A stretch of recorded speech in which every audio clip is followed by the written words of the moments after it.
Akkam jirtu maatiiwwan abdii akkaadaamii baga nagaa taatan ani nagaa kootii galata waaqayyo warri YouTube chaanaalii kanaaf maatii taatan YouTube chaanaalii kana laayik sheer gochuun dagatinaan isiniin jecha warri keessummaa taatan chaanaalii kana sabiskiraayib gochuun dagatinaan isiniin jecha guyyaa har'aa kana baayoloojii kutaa 11ffaa yuunittuu animals kan jedhu jalatti paartii waanii characteristics of animals and invertebrate and vertebrate animals kan jedhu qabiyyee lama kan waliin ilaallu ta'a jechuudha.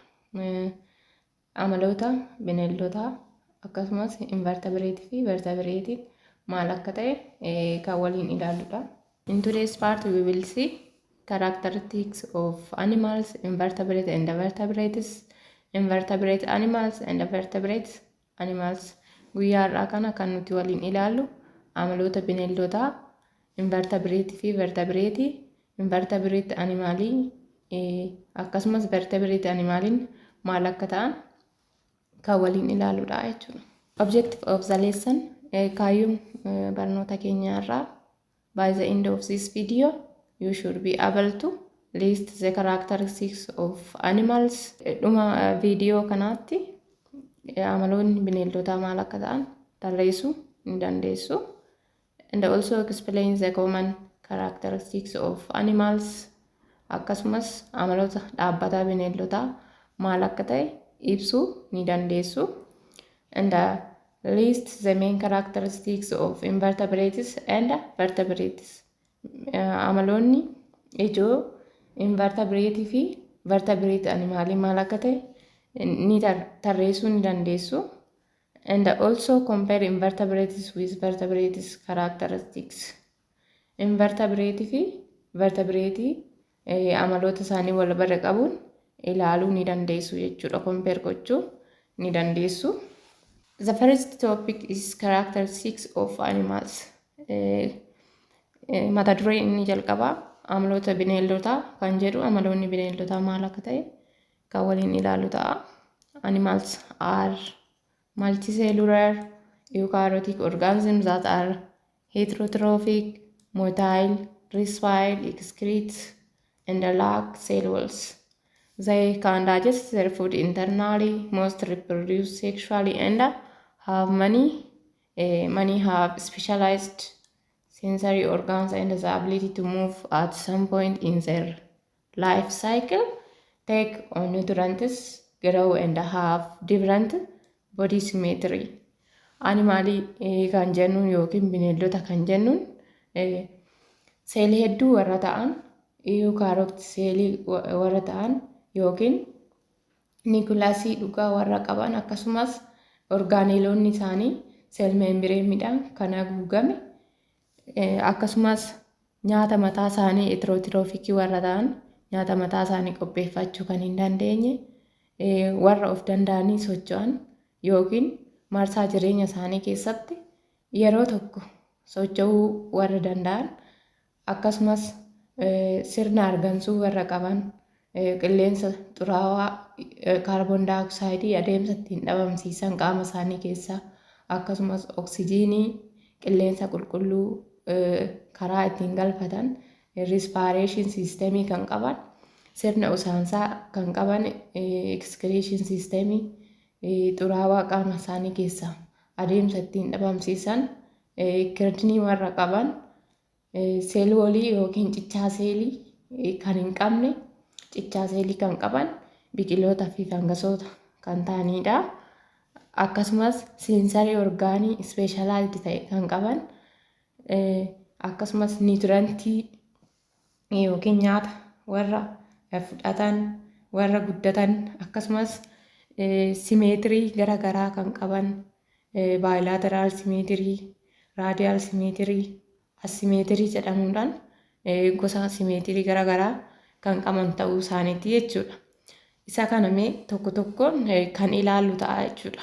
Here we will talk about common characteristics of animals. Animals are multicellular and eukaryotic. All animals are made more than one cell and their cells have nucleus and organelles, classifying them as eukaryotes. animaalota kan jennu seelii hedduu fi iyukaarootikii warra ta'anidha jechuudha. Seeliin isaanii seelii tokko irraa kan ijaarame maltiseelularii warra ta'an niikulasii dhugaa akkasumas orgaaneelii kan qaban isaanis iyukaarootikii jalatti kan ramadamanidha jechuudha. Seeliin gosa lama jira. Pirookaariyootik seelii fi iyukaarootik seeliidha jechuudha. Pirookaariyootik seel kan jennuun niikulasii dhugaa kan hin qabne bakka niikulasii niikuloidii kan qaban orgaaneelonni kanneen akka maayitokondooriyaa, saayitopilaazmii, seel meembireemidhaan kan hin haguugamnedha. Iyukaarootik seel kan jennuun iyukaarootik seel kan jennu tiruu niikulasii warra qaban jechuudha. Iyukaarootik seel orgaaneelonni isaanii seel meembireemidhaan baawundid warra ta'anidha jechuudha. Eukaryotes kan jennu. And also animals are heterotrophic. They cannot produce their own food and must obtain energy by consuming other organisms. Heterotrophic kan jennu nyaata mataa isaanii qopheeffachuu kan hin dandeenye. Akkasumas ittibii yookiin enerjii kan argatan orgaanizimii biraa yookiin biqiloota soorachuudhaan kanneen akka biqilootaa fa'aa soorachuudhaan nyaata mataa isaanii kan argatanidha jechuudha. Nyaata mataa isaanii kan qopheeffatan biqilootadha. Adeemsa fotoseenteesisiitiin roo maateriyaala irraa nyaata mataa isaanii qopheeffatu jechuudha. Animaalonni garuu nyaata mataa isaanii qopheeffachuu warra hin dandeenyedha. And also animals are motile. Most animals have the ability to move independently at least during some stage of their life cycle. Movements helps them find food, shelter and mates. Animalonni warra socho'anidha jechuudha. Isaanis dandeettii of danda'anii socho'uu warra qaban akkasumas marsaa jireenya isaanii keessatti isteejii ta'e wayii irratti warra sochii gaggeessan ta'uu isaaniiti. Sochiin kunis kan isaan tajaajiluuf nyaata ittiin barbaaddachuuf, mana jireenyaa, iddoo jireenyaa ittiin barbaaddachuuf akkasumas wal huruudhaaf wal hormaataaf isaan barbaachisaa jechuudha. And also animals are excretion. Excretion is the process by which animals eliminate metabolic waste such as carbon dioxide, urea and excess salts to maintain homeostasis. Sirni usaansaa kun kan isaan gargaaruuf metabolic waste kanneen akka carbon dioxide, fincaan, ashaboo qaama isaanii keessa wantoota xuraawaa ta'an haftee nyaataa warra ta'an qaama isaanii keessa dhabamsiisuuf kan inni isaanii gargaaru sirna usaansaa kan gaggeessan ta'uu isaaniiti jechuudha. And also respiration in animals is the process of releasing energy from food to power life function by taking oxygen and releasing carbon dioxide. Respiration inni gaggeessu sirna argansuu adeemsa sirna argansuu keessatti oksijiinii qilleensa keessaa gara qaama isaaniitti fudhachuudhaan akkasumas immoo wanta xuraawaa ta'e kaarboon daayoksayidii qaama isaanii keessaa adeemsa ittiin dhabamsiisan kan qabanidha jechuudha. And also animals lack cell walls. Unlike plants and fungi, animals do not have rigid cell walls. Animaalonni yookiin bineeldonni seelwolii yookiin ciccaa seelii jabaa ta'e hin qaban jechuudha. Ciccaa seelii kan qaban biqilootaa fi fangasootadha jechuudha. Ciccaan seelii biqilootaa fi fangasootaa kun seeluloosii irraa kan biqilootaa seeluloosii irraa kan tolfamedha jechuudha. Animaalonni garuu bineeldonni ciccaa seelii warra hin qabnedha jechuudha. And also sexual reproduction. While some animals can reproduce asexually, most reproduce sexually, involving the joining of two cells to form offsprings. wal hormaata warra gaggeessanidha jechuudha. Sanyii isaanii itti fufsiisuus warra wal hormaata gaggeessan. Muraasni isaanii asexual reproduction yookiin wal hormaata saalleessaa yookiin saalmalee kan gaggeessan yoo ta'u, baay'een isaanii harki caalummoo sekshuwaalii wal hormaata saalaa kan gaggeessan ta'uu isaaniiti jechuudha.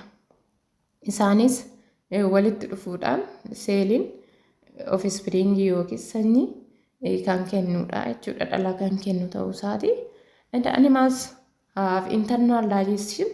Animals digest their food internally after consuming it. Nyaata isaanii qaama keessatti kan bulleessanidha jechuudha. Internal digestion kan gaggeessan erga nyaata fudhataniin booda internally kan gaggeessan ta'uu isaati. And have specialized organs. Many animals have specialized organs such as those for sight, smell and hearing. Sensory organii warra qaban specialized sensory organii saayitiidhaaf wanta ilaalaniif, wanta fuunfataniif, wanta dhagaaniif, wantoota naannootti isaanitti argaman ilaaluudhaan, fuunfachuudhaan, dhagahuudhaan deebii kan itti kennan sensory organii qaamota miiraa garagaraa kan qabanidha jechuudha. Qaamota miiraa specialized warra qabanidha jechuudha animaalonni. And animals have embryonic development. Animals grow from hollow ball of cells called blastula during embryonic development. Embryonic development warra qaban. Embryonic development kun hollow ball yookiin blastula kan jedhamurraa kan develop ta'udha jechuudha. And animals have different body symmetry. Body symmetry means symmetry, arrangement of body parts or shapes around central point or axis. Animals can be broadly classified into 3 groups based on the type of symmetry in their body. Akkasumas bineeldonni body symmetry garagaraa qabu jechuudha. Arrangementii qaama isaanii seentarii irraa ka'uudhaan aaksii isaanii irraa ka'uudhaan iddoo garagaraatti kan qoodamanidha jechuudha. Isaanis simeetirii irratti hundaa'uudhaan bakka sadiitti hiramu. The first is bilateral symmetry in which similar anatomical parts are arranged on opposite sides of a median axis, so they only one plane can divide it into individual into essentially identical halves. Bilateral symmetry kan jennu axial irraa yookiin central point irraa ka'uudhaan qaamni bineelda tokko yookiin animaalii tokko bakka lamatti hiramu jechuudha. Bakka wal fakkaataa ta'e lamatti kan hiramu yookiin mirror image left fi right mirror image walii kan ta'e bilateral symmetry jedhama jechuudha. Iddoo lama qofatti kan hiramu left fi right mirror image walii kan ta'e left irratti kan argamu right wajjin kan wal fakkaatu bilateral symmetry jedhama. For example, vertebrate animals, mammals, humans, birds, reptiles, from invertebrate arthropoda are bilateral symmetry. Bilateral symmetry warri qaban irra caalaan isaanii vertebrateota jechuudha. Orgaanizimoota animaalota vertebrate isaa warra baakboonii qaban kanneen akka nama dabalatee mamaaliyaanii, reptaayilota, allaattota dabalatee bilateral symmetry qabu jechuudha. And the second is radial symmetry. Is symmetry which sides exhibit corresponds or regularity of parts around central axis. It is lacking the left and the right sides. Inni lammaffaa radial symmetry jedhama. Radial symmetry kun iddoo garagaraatti hiramuu jechuudha. Central axis irraa ka'uudhaan qaama bineelda tokko iddoo garaagaraatti iddoo lamatti afuritti jahatti ta'uu danda'a 8 ta'uu danda'a iddoo hedduutti hiramuu kan danda'u jechuudha. Leeftii fi raayitii kan hin qabne bitaa fi mirga kan hin qabne iddoo garaagaraatti iddoo hedduutti kan hiramu jechuudha. For example raadiyaal simeetirii kan qaban naayideriyaa fudhachuu dandeenya. Starfish faa yoo fudhanne simeetiriin isaanii axial irraa yookaan qaamota isaanii iddoo garaagaraatti kan hiramudha jechuudha. And the third is asymmetrical organisms. Inni sadaffaan asymmetrical organism kan jedhama. Symmetry kan hin qabne jechuudha. Plane symmetry warra hin qabne. This is a type of symmetry where no radial plane and that passes through the center of the organism can divide it into two equal halves. The most primitive animals no body axis and no plane symmetry. Warra jalqabaa warra ta'an kanneen akka poriferaa fa'aa simeetirii hin qaban jechuudha. Qaamni isaanii simeetirii kan hin qabne hiramuu kan hin dandeenyedha jechuudha. Body axis warra hin qabne kan ta'anidha jechuudha. Isaanis warra jalqabaa warra ta'an warra simple last animaalii warra ta'an kan akka poriferaa fa'aa fudhachuu dandeenya jechuudha. Generally most animals have bilateral symmetrical body structures. Some animals have radially symmetrical body structure. Some animals do not have symmetry at all. Animals have characteristics that distinguish one group from another. Walumaa galatti bineeldonni harki caalaan yookiin baay'een isaanii bilateral symmetry kan qabanidha jechuudha. Qaamni isaanii bilateral symmetriitti kan hiramu yoo ta'u, muraasni isaanii immoo radial symmetry kan qabanidha. Muraasni isaanii immoo symmetry kan hin qabnes jiraachuu isaanii nutti agarsiisa. Akkasumas amaloota bineeldota tokko garee biraarraa amala ittiin adda baasuu dandeenyudha jechuudha symmetry. And here classification of animals based on the presence or absence of backbone, animals can be categorized into two major groups. Those are vertebrate and invertebrates. Classification bineeldota kan inni irratti hundaa'ee hiramu lafee dugdaa qabaachuu fi lafee dugdaa dhabuu isaanii irratti hundaa'eeti jechuudha. Innis garee gurguddaa lamatti kan hiramanidha. Bineeldonni vertebrate fi invertebrate kan jedhamanidha. Lafee dugdaa kan jennuun isa kanadha. Lafee dugunguruu vertebral column warri qabanii fi warra hin qabnedha jechuudha. Warri lafee dugdaa qaban vertebrate animalii kan jedhaman yoo ta'u, warri lafee dugdaa hin qabne immoo invertebrate jedhamu jechuudha. Vertebrate animals they have backbone are further classified into two homothermic and poikilothermic. Homothermic warm-blooded can regulate body temperature. Animals that include mammals, birds, and poikilothermic cold-blooded can't regulate body temperature. Animals that include fish, reptiles, and amphibians.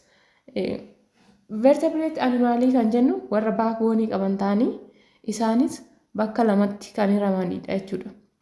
Homothermic yookiin endothermic kan jedhaman dhiigni isaanii ho'aa kan ta'e yookiin tempereechara qaama isaanii to'achuu kan danda'an tempereecharri qaama isaanii tempereechara naannoo irratti kan hin hundoofne ta'uu isaanii fakkeenyi isaanis maamaalsii hoosiftoota akkasumas allaattota garee lamadha. Hoosiftoota fi allaattotadha. Inni lammaffaan poikilothermic yookiin exothermic warra jedhamanidha. Dhiigni isaanii qorraa warra ta'e akkasumas ho'a qaama isaanii to'achuu kan hin dandeenye tempereechara ho'i qaama isaanii tempereechara naannoo irratti kan hundaa'udha jechuudha. Naannoon yoo qorre qaamni isaanii ho'i qaama isaanii kan gadi bu'u, naannoon yoo kan ho'u ta'e ho'i qaama isaanii kan ol ka'u ta'uu isaati. Isaanis qurxummiiwwan, reeptaayilota fi amfiibiyaanota jechuudha. And the invertebrates lacks backbone. Invertebrate kan jennu lafee dugdaa warra hin qabnedha jechuudha. Backbone warra hin qabne are also classified into porifera, cnidaria, platyhelminths, annelida, echinodermata, mollusca and arthropods. Invertebrate kan jennu diverse groupdha jechuudha. Isaan kun animaalota bineeldota keessaa parsantii 95 uwwisanii kan argaman invertebrate animaalidha jechuudha. Akkasumas animal kingdom keessaa invertebratoonni paayilamii 30 ol warra qaban ta'anii isaan keessaa paayilamiiwwan common ta'anii sirriitti beekamu paayilamoota 7 kanniinidha jechuudha. And also arthropods are again classified into crustacea, arachnida, insects and monilics. Isaan keessaa arthropodoonni garee afuritti kan hiramanidha. Isaanis crustacea warra jedhaman, arachnida, ilbiisotaa fi warra miila hedduu qabaachuudhaan beekamu seentipeedii, miilipeedii warra jedhamanidha. Gadi fageenyaan kan ilaallu ta'a. And here this figure shows classification of animals. Animals classification based on absence or presence of backbone. Animals with backbone, vertebrate animals, and animals without backbone, invertebrate animals.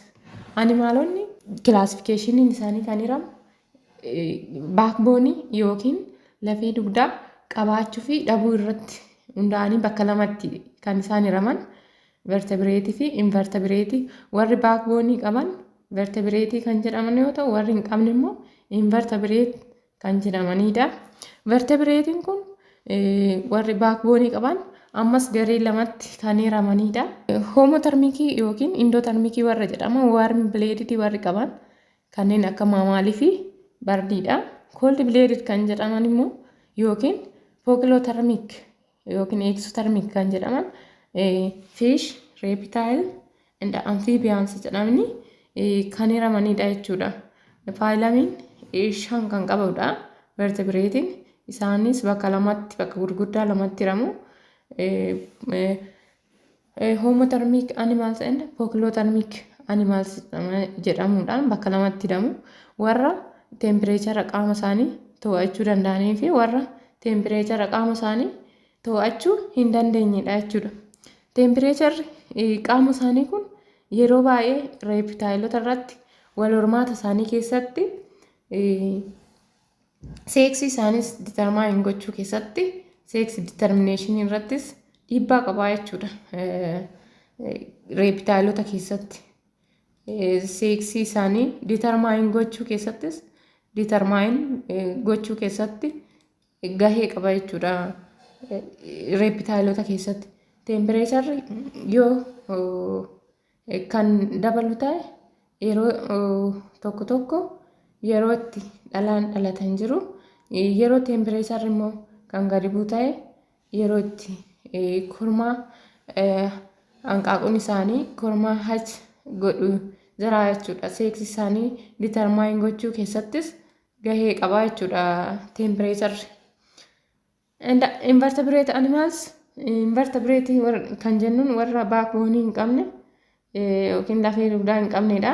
Paayilamii hedduu kan of jalaa qaban paayilamoota 30 ol kan qaban parsantii 95 ol warra ta'an, isaan keessaa immoo beekamaa kan ta'an komanii warri ta'an 7dha. Inni jalqabaa poriferaadha. Porifera kan jennu simplest animaalidha jechuudha. Animaalii keessaa simplastii kan ta'e tishuu dhugaa warra hin qabne aquatic animaalidha. Bishaan keessa warra jiraatan akkasumas filter feedingidha. Filter gochuudha nyaata isaanii porosii waan qabuuf qaamni isaa bodiin isaanii porosii hedduu waan ofirraa qabuuf bishaan filter gochuudhaan wantoota nyaataaf isaaniif ta'u bishaan keessaa filter godhanii nyaata isaanii warra argatanidha jechuudha. Akkasumas inni lammaffaa irratti ilaallu kun Naayijeeriyaa jedhama. Naayijeeriyaa kan jedhaman gosa lamadha. Isaanis body organization isaan irratti hundaa'uun bakka lamatti hiramu. Poolippii fi meedussaa jedhamu. Poolippii kan jennuun waan akka saakee fakkaatu yookiin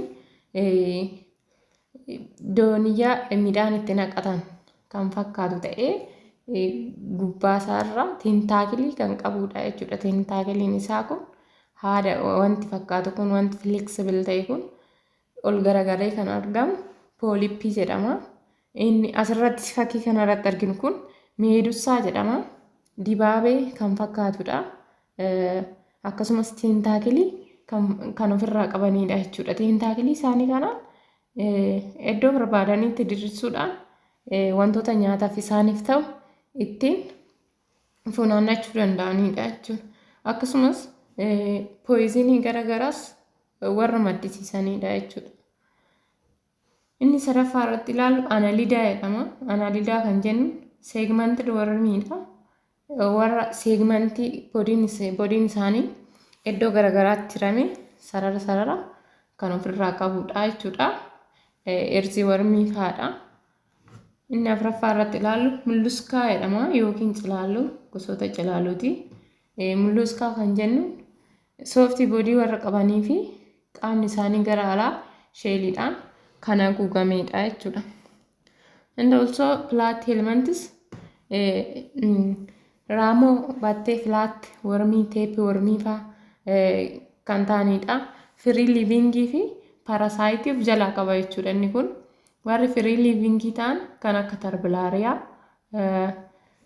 firii liivingii yookiin koomensaalziidhaan kan jiraatan yoo ta'u, warroonni kun immoo harki caalu isaanii parasaayiitiidha jechuudha. Kan akka liivar filuukii fa'aa, faashollaa hippaatikaa, faashollaa gigantikaa, filuukii tiruu warra ta'an dhibeewwan tiruu namatti warra fidan akkasumas bileed filuukii shistosoomiyaasisii dhukkuba shistosoomiyaasisii kan namatti fidan teeppii wormii warri ta'an kan akka sistoodaa, tiiniyaa sajinaataa, tiiniyaa sooleemii dhibee warra namatti fidan parasaayitik wormii warra ta'anidha jechuudha. Muraasni isaanii firii liivingiidha. Muraasni isaanii harki caalu garuu parasaayitii warra namatti ta'anidha yookiin dhibee garaagaraa kan namatti fidanidha. And also ikinodermaata kan jennu iskiinii kan qabanidha jechuudha. Iskiinii warra qabanidha. Gogaan isaanii waan akka qoree kan ofirraa qabu ikinodermaataa jedhamu. Kan isaanis kan akka staarfiishii fa'aa. Artirooppoodaa kan jennuun daayivarsi giruuppidha jechuudha. Invertebireetota keessaa garee bal'aa ta'e kan of jala qabudha. Innis kilaasii 4 kan of jala qabudha. Kirustiishiyaa, araakniidaa, insektii fi maayiropoodaa jedhamu. Kirustiishiyaa kan jennuun appendeejiyoota garaagaraa appendeejiyoota hedduu qabaachuudhaan akwaatik animaalsii ta'e appendeejiyoota hedduu kan of keessaa qabudha. Akkasumas araakniidaa kan jennu boodiin isaanii bakka lamatti kan hiramu, qaamni isaanii bakka lamatti kan hiramu ta'e seefaalootoraaksii fi abdoomanii warra qabanidha. Insekti kan jennuun immoo boodiin isaanii bakka sadiitti kan hiramu head, thorax and abdoomanii warra qabanidha jechuudha. Heedii isaanirraa paartiiwwan garaagaraa maawozii, anteenaa kan qaban yoo ta'u, thoraxii isaanirraa wiingii, appendeejii, leegsii fa'aa kan qaban insektoota. Insektoonni kun abdoomanii isaanii keessatti daayijesቲቭ siisteemii, riipiroodaaktiiv orgaanii fa'aa kan qabanidha. Maayiraappoodaa kan jennu miilipeedis, seentipeedis kan jennuun miila hedduu qabaachuudhaan kan beekamanidha jechuudha. Waa'ee kanneen himee gadi fageenyaan kan ilaallu ta'a. Here invertebrates and vertebrate animals. Invertebrate animals The common characteristics of invertebrates are that they lack backbone or internal skeleton and are the most abundant and diverse group of animals on Earth. Toopikiin inni lammaffaa irratti ilaallu invertebrate fi vertebrate. Invertebrate animaalii kan jennuun animaalii akkamii akka ta'an. Common characteriin invertebrate backbone dhabuu akkasumas internal skeleton yookiin lafee qaama isaanii keessaa kan hin qabne, lafee dugdaa kan hin qabne, exoskeleton kan qaban akkasumas lafa kanarratti diversity hedduu kan qaban, baay'ina kan qabanidha jechuudha. Also to provide support and protection, many have hard external covering called exoskeleton. Some have soft bodies and may rely on a hydrostatic skeleton for support. Qaama isaanii support kan ittiin godhu yookiin immoo wantoota garaagaraa qaamni isaanii boodiin isaanii sooftii waan ta'eef balaa garaagaraa kan isaan irraa ittisu qaamni isaanii gara alaatiin exoskeleetaniidhaan kan haguugamedha jechuudha. Exoskeleetaniin kun qaama isaaniirraa wantoota garaagaraa irraa protect gochuuf akkasumas immoo qaama isaanii gara keessatti argamu support gochuuf isaan tajaajilaa jechuudha. And the most invertebrates are small and cold blooded, meaning their body temperature depends on their environment. Vertebratoonni baay'een isaanii xixiqqoo warra ta'anii fi dhiigni isaanii qorraa kan ta'e tempereecharri qaama isaanii naannoo isaanii irratti kan hundaa'udha jechuudha. Here key characteristics of invertebrates have no backbone. The defining feature is the absence of vertebral column. Key characterii invertebrate kan ilaallu yoo ta'e backbone warra hin qabnedha jechuudha. Isaanis vertebral column kan hin qabne ta'uu isaaniiti. And the exoskeletons have exoskeletons. Many have hard outer shell or covering for support and protection made of a material like chitin in arthropods. Exoskeleton warra qabanidha. Akkasumas baay'een isaanii qaama isaanii gara alaatiin haguugee kan argamu exoskeleton kan qabanidha jechuudha. Akkasumas arthropodonni exoskeleton chitin irraa ijaarame kan qabanidha. And so have a soft bodies without an internal skeleton. Some have soft bodies and a simpler structure like sponges and jellyfishes. Soft body warri qaban kanneen akka sponge, kanneen akka jellyfish, internal skeleton warra hin qabnedha jechuudha. Invertebrateota kan jennu hundumti isaaniitu internal skeleton warra hin qabne. Akkasumas qaamni isaanii sooftii kan ta'edha jechuudha. Qaamni isaanii lallaafaa warra ta'edha jechuudha. Akkasumas simpler structure warri immoo structurein isaanii salphaa ta'e warra akka sponge fi jellyfishiti. And invertebrates diverse body plans. Invertebrates exhibit a wide variety of body plans from the segmented body of arthropods to soft often shelled bodies of molluscs. Body in isaanii diverse kan ta'edha jechuudha. Warri segmentii qaban jiru, warri unsegmented ta'an jiru. Akkasumas bodiin isaanii gara alaatiin sheeliidhaan warri haguugame kan akka mollusca fa'aa segmented body warri qaban kan akka annelida, unsegmented warri ta'anis kan jiran ta'uu isaaniiti jechuudha. Invertebrates have cold blooded. They are ectothermic, so their body temperature fluctuates with the surrounding environment. Dhiigni isaanii qorraa kan ta'e ectothermicdha jechuudha. Qilleensa naannoo irratti kan hundaa'udha. Qilleensa naannoo wajjin kan jijjiiramu ta'uu isaati. Body temperaturein isaanii naannoo jijjiirame naannoo faana kan jijjiiramudha jechuudha. Invertebrates are small in size. Generally, they are smaller than invertebrates due to the lack of internal bone. Saayiziidhaanis invertebrateedha gadi kan ta'anidha jechuudha. Sababni isaas internal bone hin qaban jechuudha. Yookiin lafee qaama isaanii keessaa kan hin qabne ta'uu isaaniiti. And also have habitat diversity, say inhibit nearly every environment on the planet from deep sea ocean to land. Invertebrateonni iddoo kamittiyyuu kan argamanidha jechuudha. Environmentii yookiin pilaanetii haguuganii pilaanetii yookiin lafa kanarratti iddoo isaan hin argamne hin jiru jechuudha. Galaana keessa jalqabee hamma lafarraatti diipsii garba gara gadirra beersii garbaarra jalqabee hamma lafarraatti daayivers ta'anii faffaca'anii kan argamanidha jechuudha. Daayivers giruuppii warra ta'anidha jechuudha invertebrateonni. This is major invertebrate phylum, Porifera or sponges, Cnidaria, for example jellyfish, corals and sea anemones. Inni kun paayilamii invertebraatotaati. Invertebraatonni akkuma jalqaba isinii kaase daayivers giruuppii warra ta'anidha.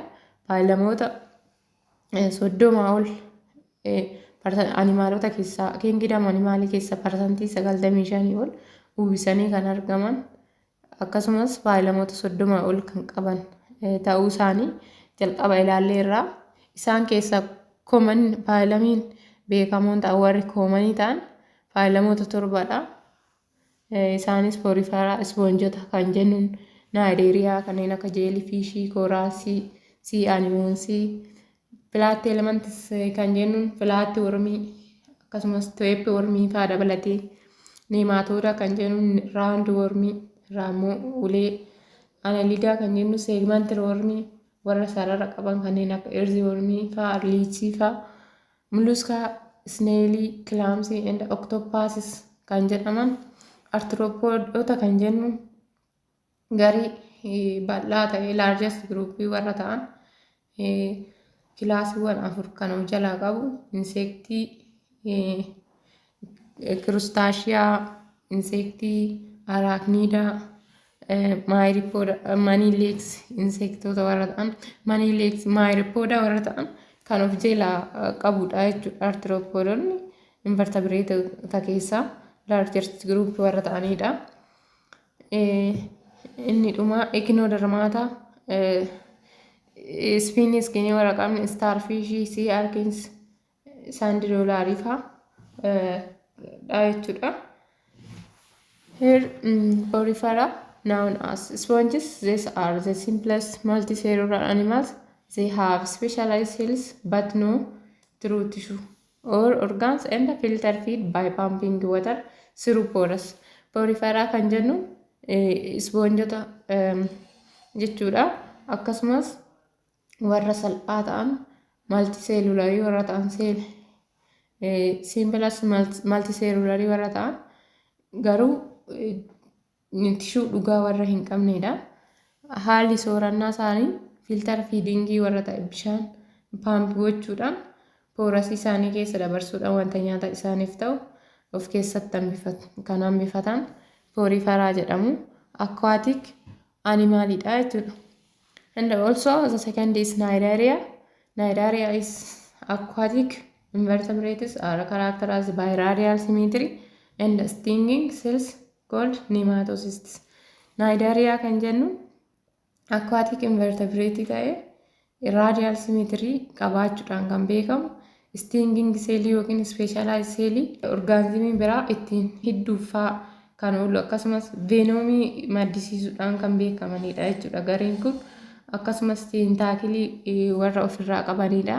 Teentaakilii isaaniitiin nyaata yookiin wantoota ittiin adamsanii qabachuudhaaf isaan gargaaraa jechuudha.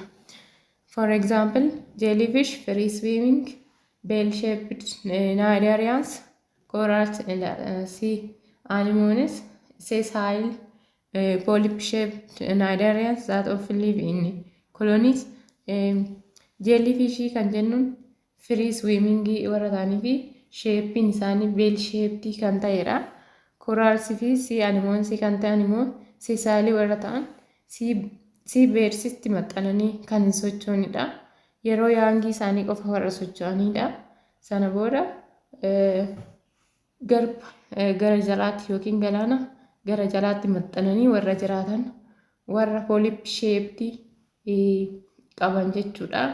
Sheeppiin isaanii saakii kan fakkaatu akkasumas saak wiz teentaakilii kan qabanidha.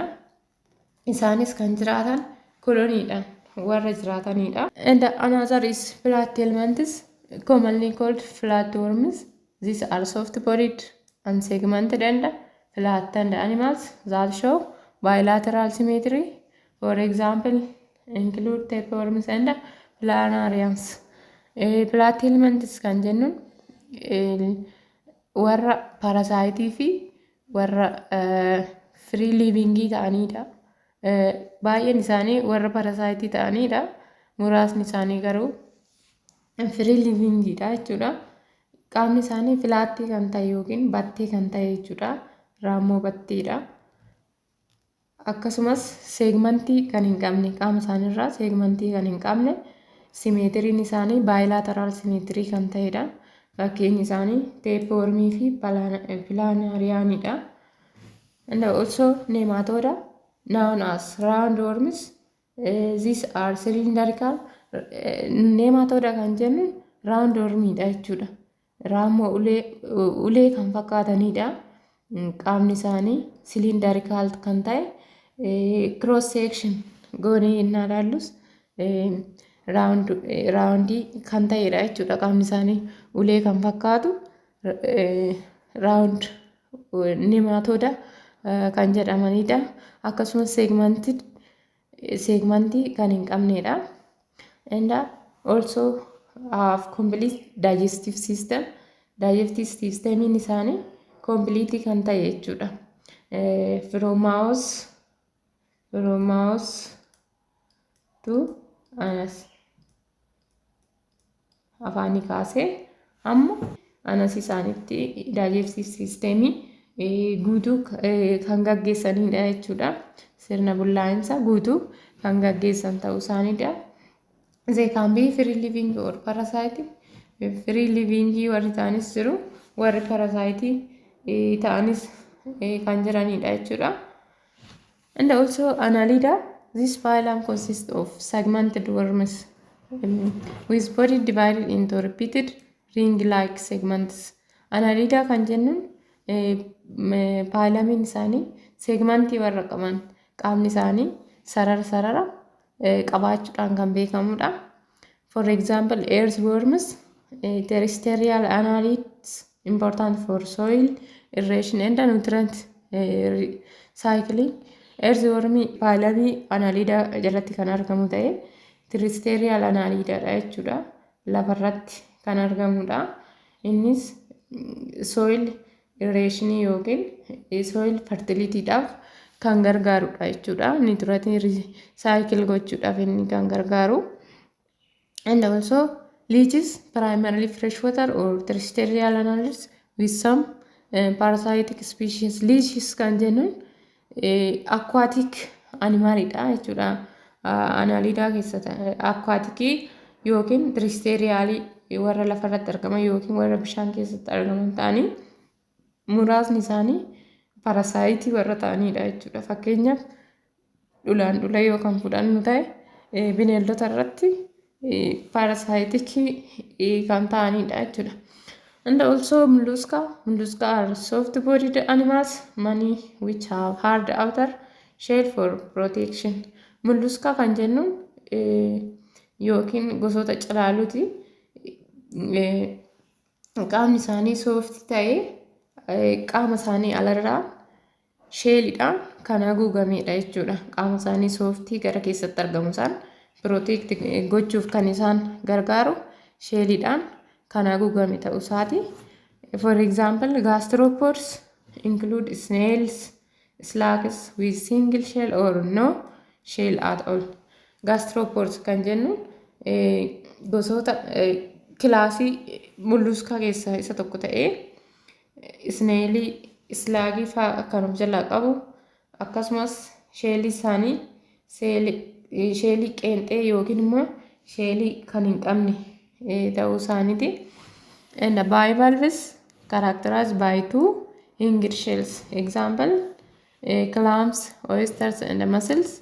Bivalve kan jennuun kilaasii mulluuskaa keessaa isa tokko ta'ee sheelii lama kan qabudha jechuudha. Sheelii lama kan qabu fakkeenyonni isaa kilaamsii fi oystarii akkasumas maslis kan jedhamani. Kilaasiin inni biraa cephalopodsdha jechuudha. Cephalopods are intelligent marine predators with tentacle and a complex nervous system. Example include octopus, squid and cuttlefish.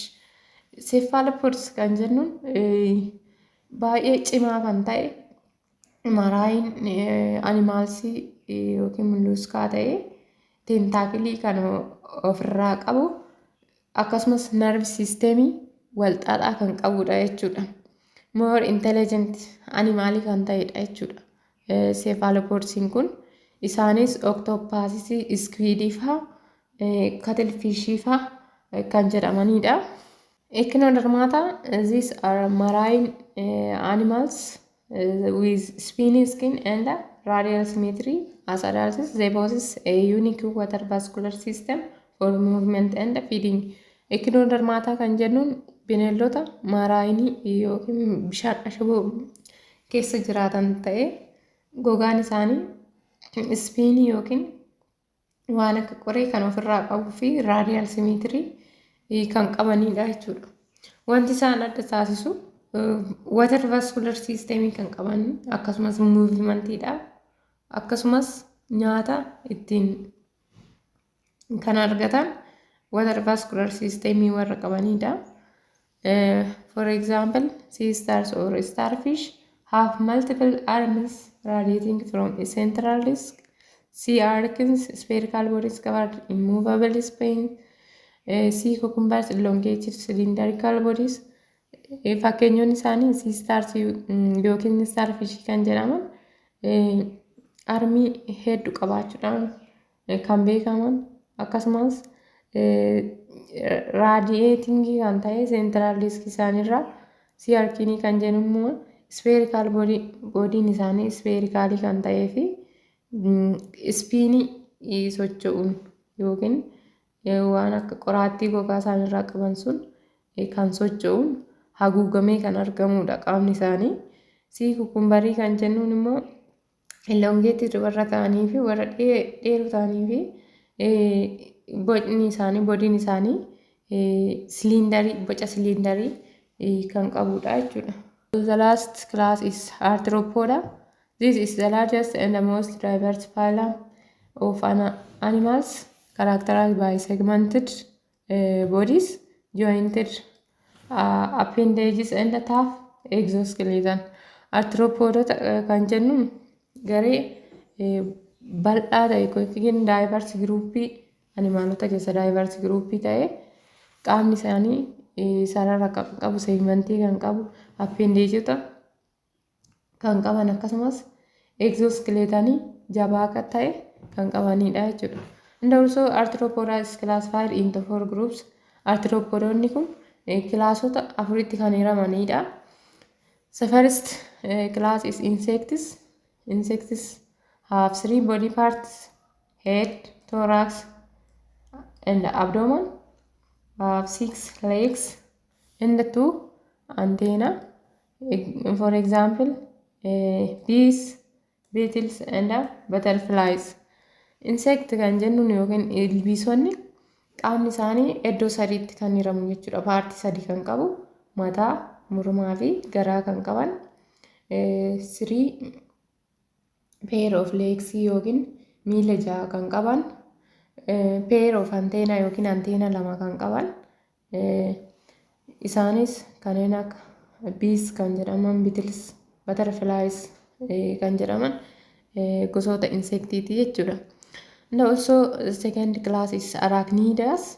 2 body parts, cephalothorax and abdomen. Have 8 legs and no antenna. Wanti isaan adda taasisu headii fi thoraxiin isaanii bakka tokkotti kan argamudha jechuudha. Cephalothoraxii jedhama. Body partii 2 kan qabanii cephalothoraxii fi abdomenii kan qaban miila 8 warra qaban anteenaa kan hin qabnedha jechuudha.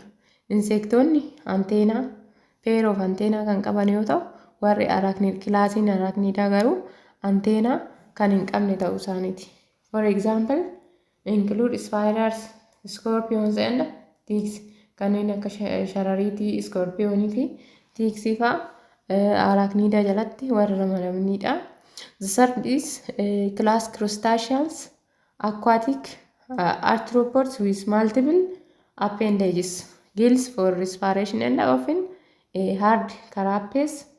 For example, include crabs, lobsters and shrimp. Kilaasiin inni sadaffaan crustaceans jedhamu arthropodota bishaan keessatti argaman ta'anii appendejota hedduu qabaachuudhaan kan beekamanidha. Isaanis qaamni isaan ittiin respireeshinii gaggeessan somba otoo hin ta'in giiliidhaan kan argamanidha jechuudha. Fakkeenyonni isaanii kirabsii fa'aa, loobistarsii, shirimpiin fa'aa kilaasii krustaashiyaanii jalatti kan argamanidha. The last class is Myrapoda.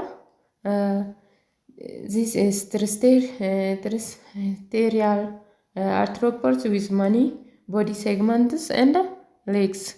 For example, centipedes and millipedes. Example of myrapods. Myrapods kan jennuun kun arthropodota lafarratti argaman ta'anii qaamni isaanii segmentii hedduu kan qabuu fi miila hedduu qaamni isaanii sarara hedduu qabaachuudhaan akkasumas miila hedduu qabaachuudhaan kan beekamanidha. Fakkeenyi isaanii seentipeersii, miildhibbee, miilkumee warra jedhamanidha jechuudha. Miila hedduu qabaachuun kan beekamanidha jechuudha.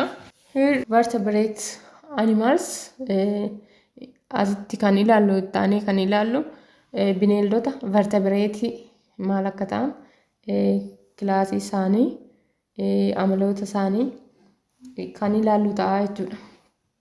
Common characteristics of vertebrates include backbone, skull, an internal skeleton or endoskeleton and bilateral symmetry. They also have complex nervous system with a brain and a spinal cord, as well developed muscular system, a circulatory system with heart and paired appendages like 2 arms and 2 legs. Vertebrateota kan jennuun yookiin bineeldota lafee dugdaa qabanidha.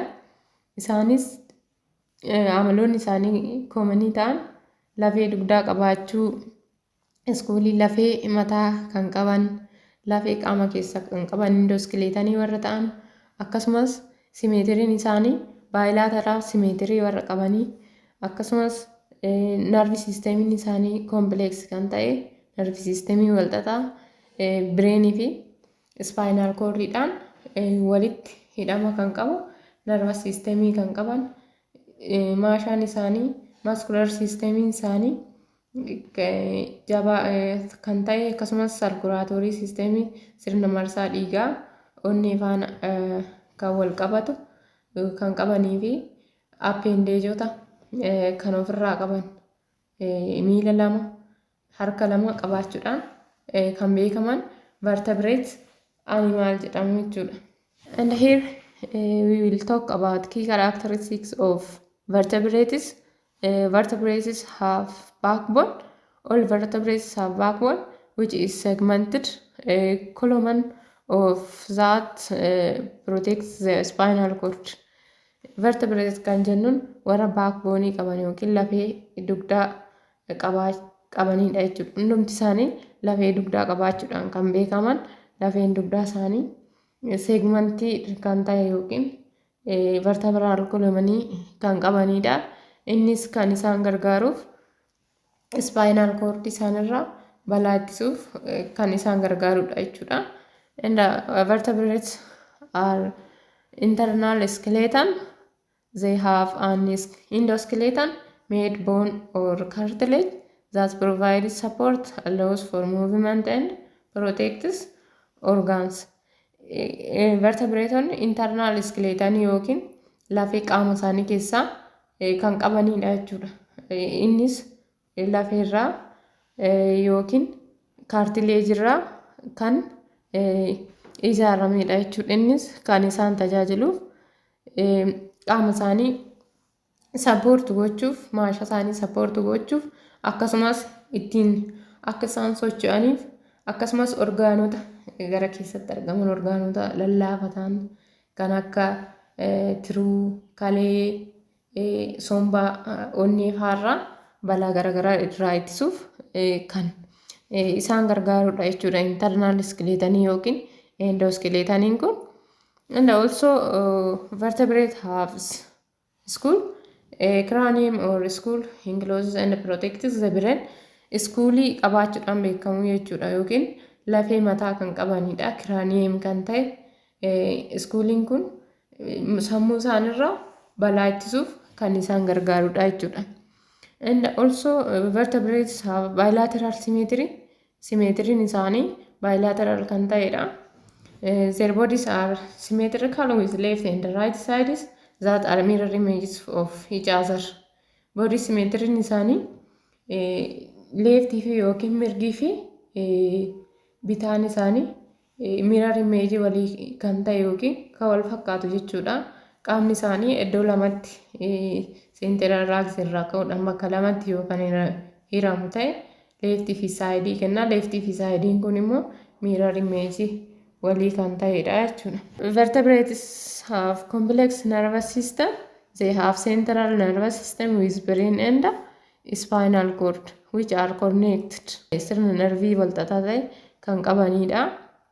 Nervous systemiin isaanii kun central nervous systemii fi bireenii akkasumas spinal cordidha waliin walitti connect kan ta'edha jechuudha. Nerve systemiin isaanii complex kan isaan taasisu central nerve systemii sammuu fi spinal cord faana kan walitti connect ta'e kan qabanidha. And have muscular system, sirna maashaas kan qabanidha. They possess muscular system that primarily composed bilaterally paired masses that attach to the skeleton. And also have paired appendages, appendage dachaa ta'e yookiin kan qabanidha jechuudha. Most vertebrates have two pairs of appendages such as fins, limbs or wings. Vertebraatonni baay'een isaanii appendeejii dachaa qabaachuudhaan jechuudha kan isaan beekaman. Isaanis fiinsii, limbii, wiingii fa'aa qabaachuudhaan fiinii warri qaban kanneen akka fiishii yookiin qurxummii, pictorial fins, caudal fins kan jedhaman fiinota ittiin socho'an fiinii garaagaraa qaama isaaniirraa kan qabanidha jechuudha. Limbii warri qaban kan akka amfiibiyaanii fa'aa limbii qabaachuudhaan beekamu. Wiingii kan qaban immoo warra bardii ta'an, allaatota warra ta'an pair of wiingii qabaachuudhaan kan beekamanidha. Mamaaliyaanii warri ta'an immoo pair of legs and arms, leegii fi armii qabaachuudhaan kan beekamanidha jechuudha. And have closed circulatory system. They have circulatory system with a heart that pumps blood through vessels. Sirni marsaa dhiigaa isaanii cufaa kan ta'edha jechuudha vertebraatonni. Innis onnee isaaniitii irraa kan maddu ta'ee bileed viiziloota keessa kan yaa'udha jechuudha sirni marsaa dhiigaa isaanii. And also have specialized organs. They have complex organ system including system for waste removal or kidneys and an adaptive immune system.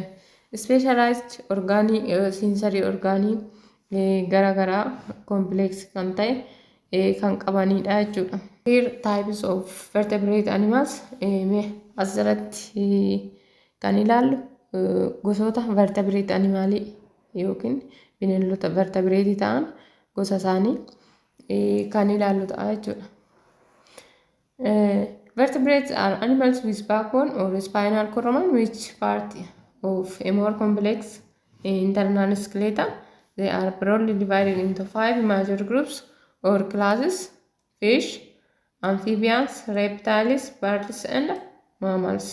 Vertebrate kan jennu akkuma dura dubbachaa turre animaalota baakboonii akkasumas spinal column qaban ta'e akkasumas indooskileetanii walxaxaa ta'e kan qaban kan ta'anidha.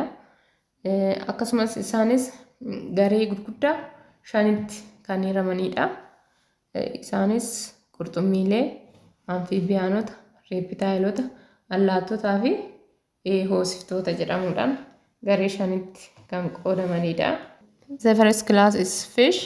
Fish are the most diverse group of vertebrates with over 30,000 species that live exclusively in water. They are cold-blooded or ectothermic, breathe with gills, and have streamlined body with fins and scales.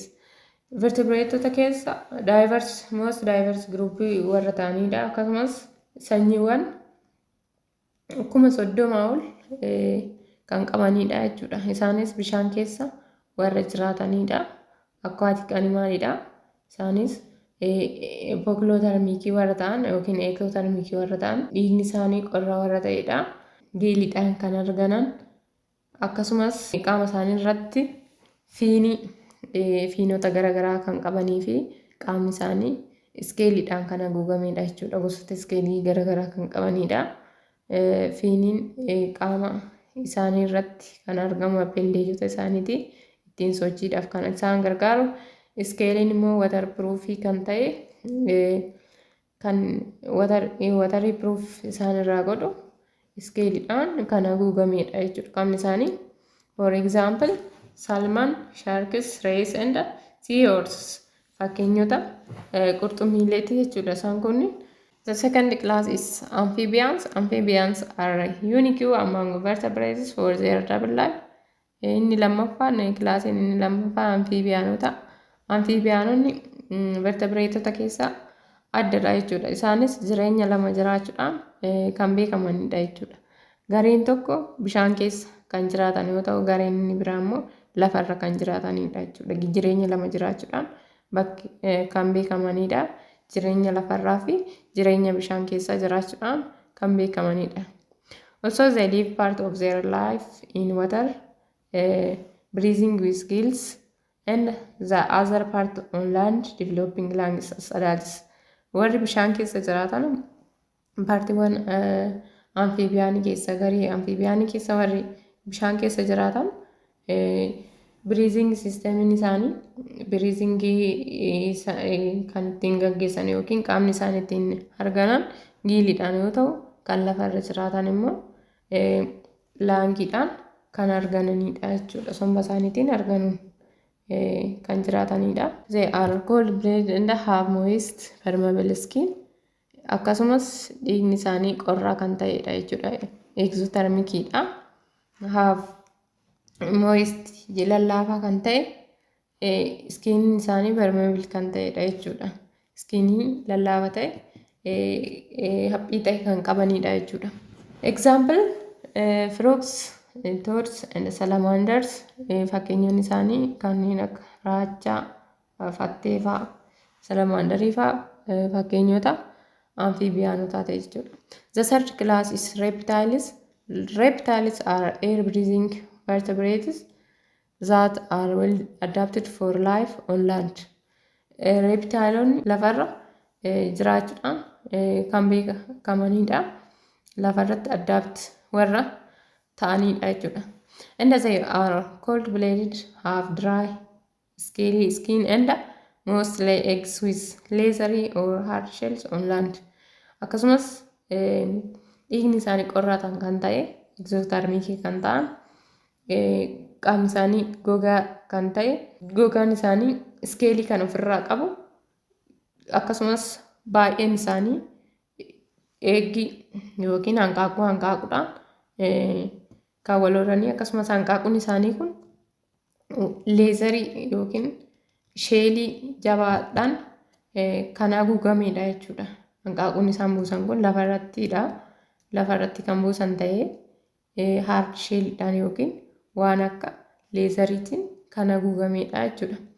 For example, snake, lizard, crocodiles and turtles fakkeenyonni isaanii kan akka sneekii, lizardii, crocodilii fa'aa akkasumas turtlesii fa'aa kan ta'an gariiwwan reptailotaati jechuudha. The first class is birds. Birds are distinguished by their feathers and most are capable of flight. Allaattota kan jennu kan isaan vertebireetota keessaa kan isaan adda taasisu feezarii qabu yookiin baallee qabaachuudhaan gogaan isaanii baalleedhaan kan haguugame akkasumas dandeettii balali'uu warra qabanidha jechuudha. Warra kochoo qaban warra qilleensa keessa balali'uun beekamanidha jechuudha.